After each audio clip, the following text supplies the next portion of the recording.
It was the morning of July the 10th, 1981, and Ken Rex McElroy's schedule had just opened up. He was currently out on bail pending the appeal of his conviction for attempted murder, but a trial had been scheduled for that morning to determine if his bail needed to be revoked. That trial was postponed at the last minute, so Ken decided to do what any sensible adult would do when they suddenly found their morning plans had been cancelled. He drove into town to grab a 10 a.m. beer at the local tavern, because why not? When Ken and his wife, Trina, arrived, the town of Skidmore seemed like a ghost town. The street was lined with cars, but there wasn't a person in sight. They entered the D&G tavern, and the place was completely empty, save for the employees. Now, while you might not think that the idea of a bar being empty on a Friday morning was unusual, Trina found it unnerving, like something was about to happen. Suddenly, and all at once, the bar was filled with people, most of whom were staring down Ken. In a way, it was a taste of his own medicine, as Ken was known to be a bully who was prone to threats and intimidation. But he was completely unbothered by the crowd, even though the bar now contained nearly the entire adult population of Skidmore, all giving Ken their best death stare. He calmly finished his beer, purchased a pack of cigarettes and a six-pack for the road, and returned with Trina to his truck. It was there, inside his truck, that Ken was shot and killed by at least two different people. Bullets struck him in the head and the neck, and ballistics showed that the two bullets that hit him were from different guns. Additional bullet holes found in Ken's truck showed that there was at least a third shooter. Ken had just been murdered in broad daylight in front of dozens of witnesses, but nobody called for an ambulance. Instead, his body remained in the car for nearly an hour, until police finally arrived, probably at the behest of Trina. Although she had been pulled out of the car and taken to the ground for her own protection once the shooting started, Trina claimed to have seen who shot her husband. But nobody else was talking. Despite there being dozens of witnesses to the killing, the residents of Skidmore all claimed to have not seen a single thing. Every person interviewed said that they had heard shooting and immediately took cover, but that they hadn't seen who was firing at Ken. It's been over 40 years since Ken McElroy's murder, and there's never been an arrest in the case. For that matter, there hasn't even really been a lead. On the day of the killing, all of the witnesses said they didn't see anything, and not a single one has changed their story. As far as the town was concerned, Ken was just a man that needed to die. And once he was dead, there was no reason to ask questions or talk about it any further. It was done. So who was this man that an entire town felt needed to die, and can vigilantism ever be considered morally just? Ken Rex McElroy was born on June the 16th, 1934, to a large family of poor tenant farmers. He was the 15th of 16 children, goddamn, to his parents, Tony and Mabel, and the family bounced between Kansas and the Ozarks before finally settling outside the small town of Skidmore, Missouri. And we do mean small, as Skidmore had a population of only 400 to 500 people throughout Ken's life. Today, the town barely has 200 people, a population decline that is sometimes attributed to the events of today's story. Anyway, Ken attended school, as all children do, but it didn't really take. He struggled academically and remained functionally illiterate for his entire life. Some sources indicate that he was teased and mocked as a child for his poor grades and inability to read, but this wouldn't have lasted long. Ken kept getting held back due to his academic failings, so it wasn't long before he was years older and at least a foot taller than all of his classmates, which has got to be pretty weird. That meant it was his turn to do the bullying, and he was too big for any of the other students to stop him. Ken's father forced him to continue going to school until he was 15, after which he finally dropped out. To be fair, at the age of 15, he was only in the 8th grade and was still illiterate, so it was unlikely that he was going to complete 12th grade before he became too old to attend public schools anyway. But being uneducated left him with few career prospects. Farming was still an option, but Ken thought he had a better idea: crime. It started off with small petty theft, but things quickly escalated. He stole grain, gasoline, alcohol, antiques, and eventually worked his way up to cattle rustling. These were serious crimes, which also proved quite lucrative, but they were at least non-violent. The same could not be said for his other crimes. When Ken was 18, he married a 16-year-old girl named Aletta. Marrying a minor is certainly questionable, but it was a small age gap, and they undoubtedly met while Ken was a minor himself. If anyone had objected to the wedding at the time, it would likely have only been on the basis that they were rushing into marriage. Nobody would have known at the time that this was going to be the start of a pattern of Ken pursuing younger and younger girls as he continued to get older. It's also unlikely that anybody would have objected to the marriage on any grounds, because nobody told Ken McElroy what to do. After getting married, Ken and Loletta moved to Colorado. The husband of one of his sisters owned a construction company there, so Ken was able to get a job working with them. However, in 1954, at the age of 20, Ken suffered a traumatic head injury. A steel slab fell on his head, resulting in lifelong pain. Many serial criminals were noted to have complete changes in personality and behavior following severe head trauma, so some have attributed Ken's behavior to this head injury. However, he was always a bully, and he was always into young girls, so while the injury may have exacerbated things, Ken had always been a dickhead. Regardless, Ken and Loletta remained in Colorado for another couple of years before moving back to St. Joseph, Missouri, where Loletta's family lived. They then moved to a tiny apartment before Ken acquired a small livestock farm on the outskirts of Skidmore. However, his real source of income was from his thefts. He was a prolific cattle and pig thief and was known in the community as a seller of antiques. Of course, whenever someone mentioned that Ken sold antiques, people would always jokingly reply, "Yes, but whose antiques?" Not that such comments were ever made to his face. The life of crime was lucrative, but Ken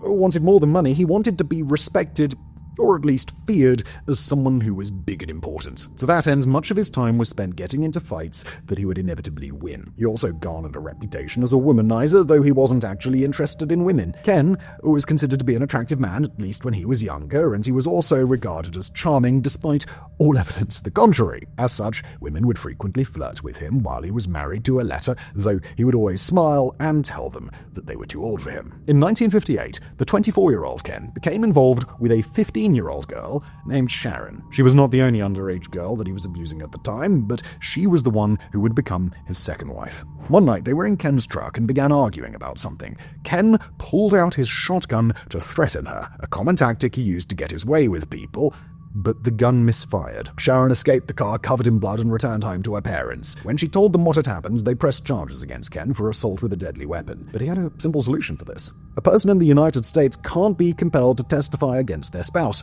so Ken divorced Loletta and married Sharon to avoid charges. It's unclear why her parents would have agreed to this, as their permission was required for her to get married as a minor, but the two got married and the charges were dropped. A couple of years later, when Ken was 26, he met Sally, the 14-year-old sister of one of his hunting buddies. Ken quickly endeared himself to Sally by buying her things and driving her around, though things eventually turned violent. This was nothing new, as Ken was said to have been extremely abusive to the women in his life. He would beat them whenever they displeased him, with the girls then being too embarrassed to leave the house or tell anyone when they had black eyes. One night, Ken beat Sally and then dumped her out of his truck. But a few days later, she moved in with him and Sharon. She claimed he had threatened to murder Sally's father if she didn't do exactly what he wanted, and it was a threat he seemed more than capable of following through with. While the three were living together, Ken repeatedly impregnated both girls. He also frequently abused them, both physically and psychologically, by pitting the girls against one another. A year after Sally had moved in, Sharon escaped from the home with her baby daughter after having been locked up for 2 days. She went to police to tell them about how she was treated, and Ken was charged with assault. Unfortunately, he found out where Sharon was staying and went to confront her. The daughter Sharon had escaped with was their second child, and their first child was being raised by one of Ken's sisters. Ken said that if she dropped the charges and came home, he would give Sharon her son back, and with that, he once again evaded justice. Things continued for the next few years as normal, or what passed for normal in that house.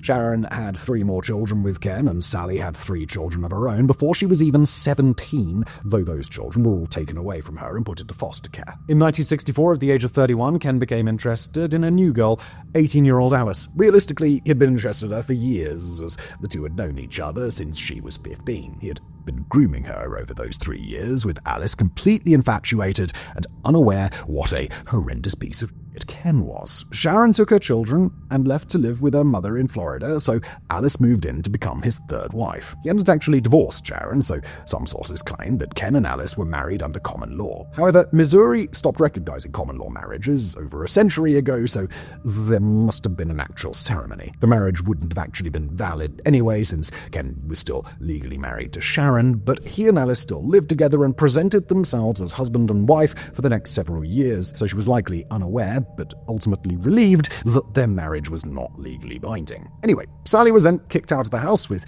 Ken possibly unaware that she was pregnant with a fourth child of his. It's not clear whether or not he knew she was pregnant, but he likely didn't care, as he didn't really have a hand in raising any of his many, many children, which honestly is probably for the better, because remember, he's a piece of shit. Ken and Alice had 3 children together, but in 1969, a new girl caught his eye. Trina was the stepdaughter of one of his hunting buddies. She was just 12 years old. Ken became completely obsessed with her, stalking her relentlessly. It began with him hanging around the school to talk to Trina, but he then started picking her up from school and taking her out for rides. Eventually, he also started picking her up from the bus stop before school so she could skip class and hang out with him instead. It's even reported that if Trina was on the bus, Ken would follow it, honking his horn, and essentially run the driver off the road so that he could take Trina off the bus and drive away with her. This went on for a couple of years, with Ken repeatedly abducting, abusing Trina. Then, when Trina was 14 and Ken was 38, he got her pregnant. It was around this time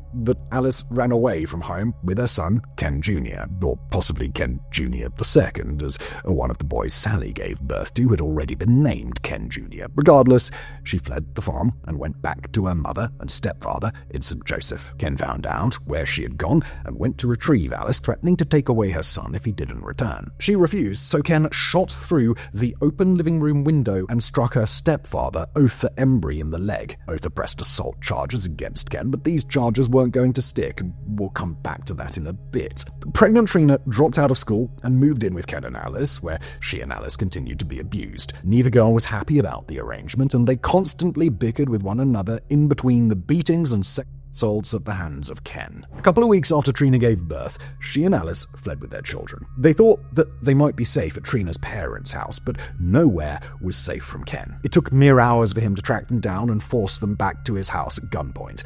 Once there, he brutally beat Alice and sexually assaulted Trina at gunpoint. The next day, as punishment for her transgression, Ken took Trina back to her parents' house. The family was out of town for the day, so he made Trina watch as he shot the family dog, then poured gasoline all over the floor and burned the house down. It was a clear message to both Trina and her parents that she was his property and he would do as he pleased. 2 days later, Trina took her son to a doctor in Mound City, Missouri. The trip to the doctor was unrelated to any of the events from the previous days, but it was clear to the doctor that something was going on with Trina. One might expect a first-time mother, particularly one who was still only 14, to be anxious about needing to take her newborn to see a doctor. But there was more to it than that. This wasn't typical parental anxiety. Trina seemed terrified. Eventually, the doctor was able to get the story of the past few days out of Trina. She described how Ken had her and burned down her parents' house, after which she called social services. Trina was first tranquilized and hospitalized to keep her safe from Ken,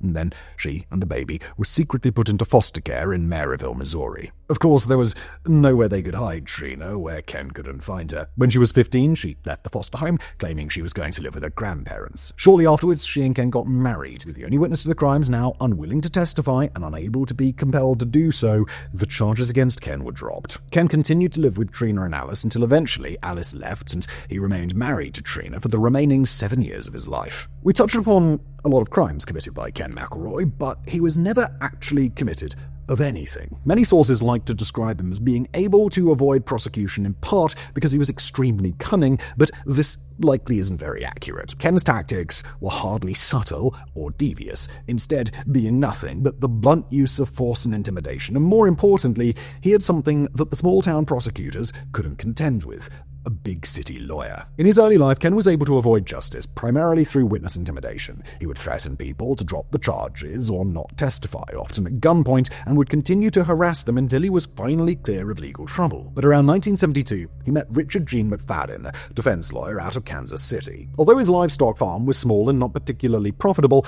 Ken always had money. Lots of it. He would walk around with wads of $100 bills and even purchased his $8,000 truck in cash. All of his money came from his illegal activities, and there was plenty of it to pay his lawyer. The first time that Ken hired Richard was to escape charges of cattle rustling, and the defense worked. Ken was so impressed, they came to a long-standing arrangement. As long as Ken showed up with $5,000 in cash per crime, Richard could get him off the hook for basically anything. That was how he escaped justice after shooting Otha Embry. Ken spent the 10 months following the initial shooting parked outside Otha's house, staring at it. When Otha called the police, he was informed that sitting in a car and staring angrily at someone wasn't a crime, despite it clearly being meant as witness intimidation. But Otha refused to back down. As the trial approached, Ken tracked down Otha in a bar and threatened him at knife point not to testify, promising to kill him if he did. Otha still refused to give in, so Ken went to his car, got his shotgun, then came back into the tavern and locked the door behind him, effectively taking everyone hostage. Again, Ken threatened to kill Otha if he testified, and he even went so far as to fire a warning shot at the ground by Otha's feet. For most of his life, these tactics had been all Ken needed to avoid jail. At over 6 feet tall and about 270 pounds, Ken was an intimidating presence. He was also quick to pull out a gun and followed through on his threats often enough that people knew that he meant business, and the police seemed completely powerless to stop Ken's antics, usually just telling people there was nothing they could do and recommending to just keep an eye on him, which is useful. Otha still wouldn't back down, despite having a gun shoved in his face, though when police showed up to the scene after Ken had left, the other patrons in the tavern, too afraid of what Ken might do to them, all claimed not to have seen anything. A charge of witness intimidation was still added by the prosecutors, even though the others in the tavern refused to corroborate Otha's story. The trial went ahead as planned, which is where Richard came in. First, he got the charges split into 2 trials, one for the shooting and one for the incident at the bar. He then got the new felony charges for witness intimidation knocked down to misdemeanor bribery. Ken was convicted of the misdemeanor and sentenced to 6 months in prison,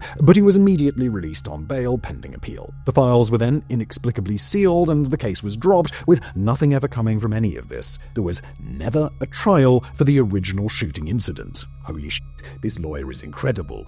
Over the years, Ken was indicted 21 times for a combination of assault, child molestation, statutory rape, animal cruelty, arson, burglary, and cattle rustling. And for nearly his entire life, he was able to avoid a single conviction thanks to the combination of his intimidation tactics and his lawyer. Ken even openly bragged that Richard was a mob lawyer, though it's unclear whether or not this was the case. Richard never denied it in interviews, which contributed to the rumor, but there's no known evidence linking him to the mob. Regardless, he was extremely effective at keeping guilty people out of prison. The shooting of Otha Embry was one of Ken's closest calls with the law, followed by his repeated assault of Trina, along with the arson of her parents' home. When Ken was indicted after Trina's visit to the doctor, he showed up at Richard's office with $15,000 in cash, $5,000 for each felony for which he was being charged. However, this time, Richard was less confident that Ken could beat the charges, especially if Trina testified. The obvious course of action then was for Ken to keep her from testifying.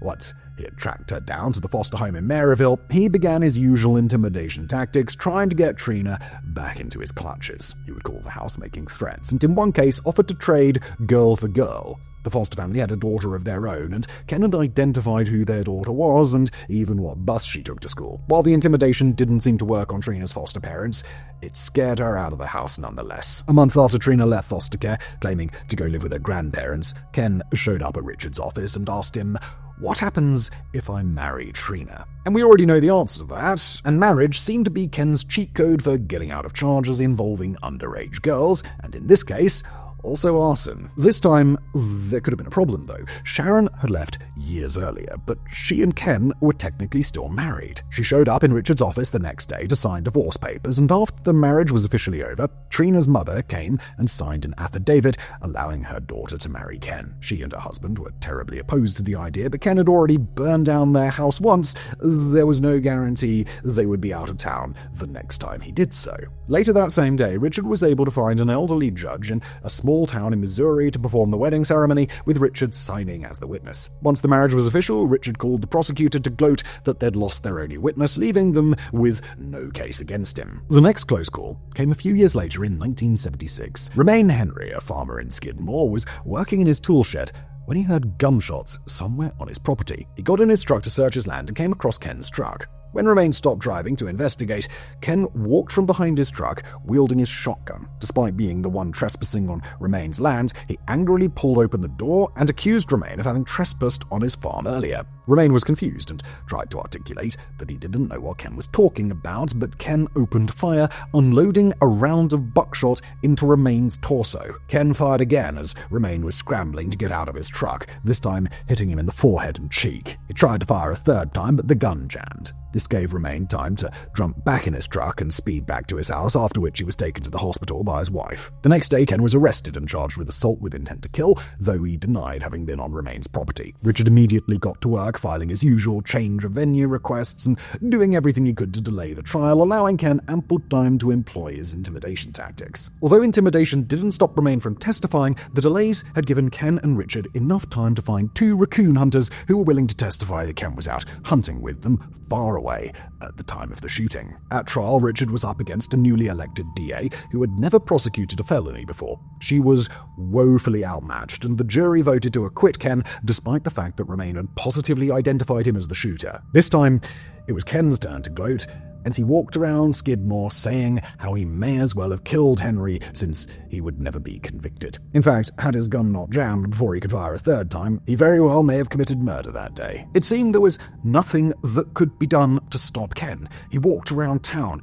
as a menacing force, seemingly above the law. He, Trina, and Alice would often travel in convoy of 3 separate trucks to make themselves even more menacing to the small town, and when Alice left, Ken and Trina continued traveling in 2 separate trucks for the same reason. But this perceived show of force was largely unnecessary. Whether they traveled in 1 vehicle or 3, the town was already terrified of Ken. They knew he was a violent, loose cannon, and that he could act with impunity. But eventually, things had to come crashing down on Ken. Nobody is above the law, at least theoretically, and after 21 failed prosecutions, a conviction was finally going to stick. A conviction for attempted murder. It began with what is believed to have been a simple misunderstanding. On April the 25th, 1980, a number of Ken's children went to the B&B grocery store in Skidmore, owned by Ernest Bo Bowenkamp and his wife, Lois. They went to make their purchases, and one of the youngest children was trying to get a 10-cent piece of candy. The eldest daughter, who was a teenager at the time, told her no, causing her to cry, but the child didn't put the candy back. Or maybe it was put back, and she grabbed it again. It's even possible that the young child thought the candy was paid for, and she was allowed to have it. It sounds like the entire thing was a little frenetic, and there are multiple different versions of the story that have been told. In the most common tellings of the story, however, the young girl had a 10-cent candy, and Lois called over to them from the counter before they left, asking her to return it as was not paid for. And look, it sounds like this was all just a misunderstanding. Dealing with retail customers is a pain in the and that's only worse when you have half a dozen small children at the counter scrambling to make a group purchase under the supervision of a larger child. It would have been easy for the young girl to think she was getting the piece of candy and try to walk out the store with it. However, when they returned home and relayed to their parents what had happened, the story became a bit exaggerated. The eldest daughter said that Lois had accused them of stealing, an accusation which absolutely incensed Ken and Trina. How dare somebody accuse their children of being criminals? How dare they? But according to Joyce Bowenkamp, the daughter of Bo and Lois, nobody ever accused the girl of stealing. In fact, nobody was ever accused of stealing from their grocery store. It was a small rural town, and a lot of people that lived there were poor. Joyce said that people shoplifted from her parents' store all the time, and they just allowed it to happen as a form of charity. If somebody was taking too much, then one of the Bowenkamps would go down the aisles to keep an eye on the person, but nobody was ever accused of shoplifting, and nothing was ever reported to the police. Again, though, it doesn't sound like the little girl was even knowingly trying to take something without paying. Little kids have no real understanding of commerce, and kids sitting in grocery carriages try to grab all of the time. I've been there. It would be difficult to believe that this was the first time something like this had happened at B&B, and it really shouldn't have been a big deal. When it came to Ken, though, everything was a big deal. He and Trina went down to the store with Ken threatening the store owners with a knife while Trina unleashed a long string of profanities against them. Against all odds, though, cooler heads prevailed. The Bowenkamps successfully convinced Ken and Trina that it had all been a misunderstanding and nobody was accusing anybody of stealing. The fighting stopped and Ken asked for a pack of cigarettes. What he was unaware of, however, was that his teenage daughter had shouted at Lois before leaving the store, saying that her family would never shop there again. Lois had replied by saying that the family was no longer welcome. Even though everything could have been resolved then and there, the Bowenkamps could be stubborn at times. Ken was told he could not have his cigarettes, and his family was barred from the store. That night, Ken sat outside the store in his truck waiting for Bo to leave. He didn't do anything. He just stared menacingly as Bo locked up the store for the night and drove home. That night, Ken reportedly drove past the Bowenkamp's home. Lois called the police, but she was told not to worry because Ken wouldn't do anything, an assertion that didn't really seem to be grounded in reality. But also, they said that there was nothing the police could do anyway. A few days later, Ken approached Lois with a way to move past all of this nonsense. He would pay Lois $100 to fight Trina in a street fight, and then that would be the end of it. Lois may have been 20 years younger than her husband, but she was still 50 years old herself, and she found the idea of having a street fight with the 23-year-old Trina to be pretty absurd, understandably so. So she turned down the offer. For the next month, Ken continued to stalk and intimidate Bo. On a couple of occasions, he even got out of his truck at the Bowenkamp's house, took out his shotgun, and fired at the sky above the home. Whenever the police were called about Ken's presence at the Bowenkamp's home, the reply was always that there was nothing they could do and that Ken was completely within his rights to act this way. Really? Just setting off a shotgun? All right, things finally turned violent on July the 8th, 1980. That night, Bo went to the store to wait for an air conditioner repairman. He sat at the back of the store, cutting up boxes, while he waited. Then, he was suddenly approached by Ken. They had a brief conversation, during which Bo turned his back to Ken, presumably to grab another box to break down. When he turned around, he was staring down the barrel of Ken's shotgun. Bo tried to get up to run, but Ken pulled the trigger, firing a deer slug through Bo's neck. Emergency services rushed to the scene. A police officer asked Bo who had done this to him, and he replied that it was Ken McElroy. Ken was arrested a few hours later and spent the night in jail before being released on a $30,000 bond. He immediately called Richard, his lawyer, who began the usual tactics of delaying the trial while Ken got to work intimidating anyone who might come forward. Few people had shown support for Bo, but anyone who did would have to deal with Ken's harassment. He went so far as to make threatening phone calls to a preacher who had visited Bo while he was recovering in hospital. One night, Ken encountered David Dunbar, a part-time marshal for the town of Skidmore. David was essentially an untrained volunteer law enforcement officer receiving just $240 a month for his duties. Ken asked if David would testify against him in the case, and David said that, as a marshal, he might have to. Ken pulled out his shotgun, pointed it at David, and told him that he would kill anyone who would put him in jail. David was eventually able to de-escalate the situation, after which he radioed back to the station to say what had happened. Like so many others, he was informed that there was nothing they could do and just to keep an eye on Ken. The next day, David turned in his badge, so he'd no longer have to be perceived a threat to Ken.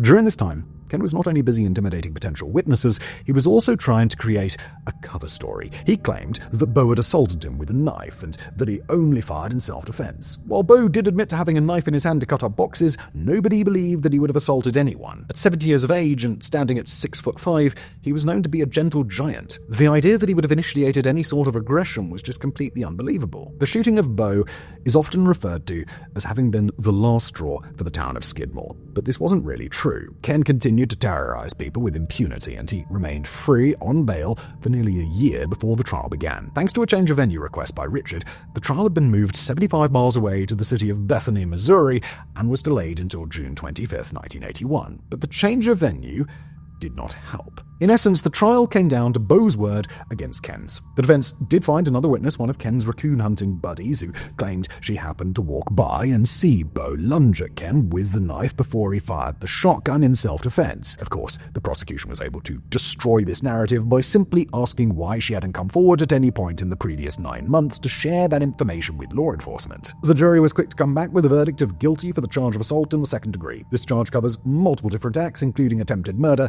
but the prosecution went for assault in the second degree over a specific attempted murder charge because he felt it would be easier to get a conviction. Unfortunately, the jury was not aware of Ken's sordid past. To be fair, that was the entire point of filing for a change of venue. Ken had never been convicted of any of the dozens of crimes of which he had been indicted, so they weren't the sort of thing that could be brought up in court. But because they did not know what a history of violence Ken had, the jury recommended a sentence of only 2 years in prison for the attempted murder of Bo. And rather than being sent to jail, he was immediately released on bail pending appeal. A few days after the conviction, Ken and Trina strolled into the D&G tavern in Skidmore. Ken saw Pete Ward, retired farmer and Army veteran, and said that he had a gun he was looking to sell and wanted Pete to take a look at it. That was his cover story for why he was bringing a gun into the tavern, but his intentions were not to sell it. Trina went to the truck and returned with an M1 Garand with a bayonet attached to it.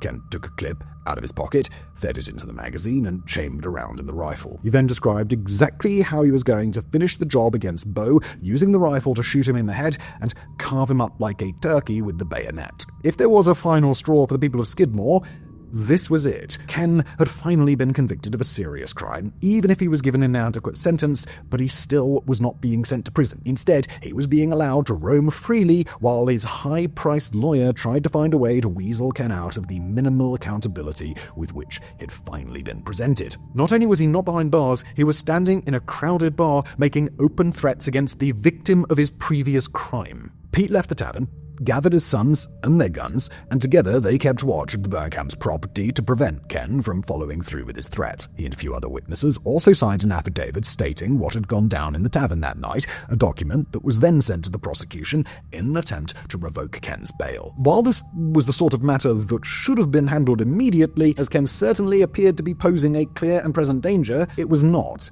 Instead of dragging Ken before a judge immediately, as would be standard procedure for such a heinous violation of the conditions of bail, a hearing was set for July 10th, almost a week away. The people of Skidmore decided that on the morning of the bail hearing, they would meet at the Skidmore Legion Hall and all travel to Bethany in a convoy together. It sounds like this was less of a logistical decision to minimize the number of cars needed and more of a defense tactic, seeking strength in numbers to ensure that everybody who wanted to testify at Ken's bail hearing would be able to arrive safely rather than traveling separately and risk being picked off one by one. On the morning of the 10th, the town of Skidmore all began filing into the Legion Hall. What most were unaware of when they arrived was that Richard had gotten the trial postponed an additional 10 days by claiming that he had a scheduling conflict. Once it was known that they would not be traveling to Bethany that day, the town decided to have a meeting instead to figure out what to do. The mayor of Skidmore was already in attendance, and they called Sheriff Estes from Maryville to come to the meeting as well. He agreed and drove over to the hall. Unfortunately, the meeting proved to be largely unproductive. Ken was clearly a problem for the town, but the best advice the sheriff had to offer was setting up a neighborhood watch. Some people suggested that they just kill Ken and get it over with, though the sheriff and a few others, such as Pete, insisted that they remain lawful in their actions. That said, the sheriff did joke that if Ken shot at anyone, they were within their legal rights to return fire in self-defense. Still, it seemed like they were getting nowhere. They could watch Ken all they wanted, but that wouldn't stop him from doing whatever he wanted to do, and that was the best legal suggestion anyone had come up with. Of course, had the law not failed them time and time again, they wouldn't have found themselves in this position. So many times Ken had been indicted and set free, and so many times the sheriff's office had told callers there was nothing they could do while Ken was flagrantly committing crimes. Even now, after being convicted of attempted murder, Ken was still living his life freely, openly committing crimes. Although those in attendance deny that anything beyond a neighborhood watch was agreed upon at that meeting, it was clear that the law was powerless to help them, and the only way to seek justice was to take it into their own hands. And that's when someone burst through the door with unexpected news. Defying the recommendation of his own attorney, Ken was in Skidmore at the D&G Tavern. The tavern, coincidentally, was directly across the street from the Legion Hall, where everyone was already gathered. The entire hall emptied, with nearly everyone making their way into the tavern. Among the few who did not go was Sheriff Estes, whose work there was done. He had suggested the peaceful solution of a neighborhood watch, and he did not feel he needed to stay and see what happened. His official statement was that he was already in his office when the shooting occurred, unaware that anything illegal was going to happen that morning. That brings us back to where our story began, with Ken drinking a beer, alone, in the tavern, at one moment, and then suddenly surrounded by about 60 other patrons, all angrily staring at him. He finished his beer, grabbed his driving beer and cigarettes, and got into his truck, where he was shot dead. There was an FBI investigation into the murder, but it never went anywhere. Some people had stayed in the tavern, but there were roughly 45 witnesses to the murder, and every single person refused to talk, all insisting that they hadn't seen a thing. With no useful forensic evidence and 45 eyewitnesses all having simultaneously experienced temporary blindness, there was little that could be done. The FBI did uncover what they claimed was new evidence, which was handed over to the district attorney. However, the prosecutor felt that whatever evidence the FBI had changed nothing and would not result in a conviction. Nobody was ever charged with the crime. In 1984, Trina, represented by Richard, filed a $5 million wrongful death lawsuit against the town of Skidmore, the county of Notorious, Sheriff Estes, and the mayor of Skidmore, and Dale Clement, the man Trina claimed she had witnessed shoot Ken. The case was settled out of court, with the accused parties paying a combined $17,600 and nobody admitting any guilt. Trina later remarried and left Missouri. Probably a good plan. To this day, who killed Ken McElroy remains a mystery, though many argue it's not a mystery that's worth solving. Vigilante justice should not be normalized, but in this specific instance, when the law failed to hold a man accountable for his repeated and flagrant crimes, it's really hard to blame anyone in Skidmore for deciding they needed to take the law into their own hands and murder the fucker. Thanks for watching.